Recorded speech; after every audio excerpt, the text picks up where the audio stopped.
Welcome to Tenor Tech, where I solve the problems you didn't even know you had.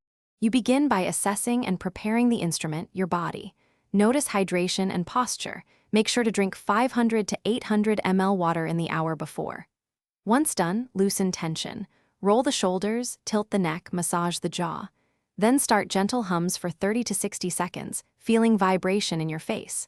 This activates resonance without strain. Keep breaths slow and diaphragmatic so the voice can connect to support. Do not push. Build a reliable foundation step by step. You now develop strength and fine control through targeted exercises. Start diaphragm drills. Inhale for 4 to 6 seconds, exhale for 6 to 8, maintaining steady flow. Once comfortable, add pitch slides and gentle scales for 5 to 10 minutes. Move within a comfortable range and avoid thinness at the top.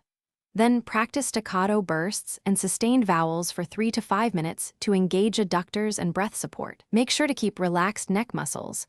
Monitor fatigue and stop if you feel pain or rash. You finish by integrating technique into real speech and protecting progress. Practice 2 to 4 short phrases, applying breath support and clear resonance. Speak slowly and project from the diaphragm rather than the throat. Afterward, cool down with soft speech and gentle humming for 2 minutes to relax tissues. If you experience hoarseness or pain, stop and rest voice for 24 to 48 hours, reduce intensity, and check hydration. If problems persist, consult a voice specialist to avoid long-term damage. Do not ignore persistent symptoms. Thanks for watching. Subscribe to keep your life in tune.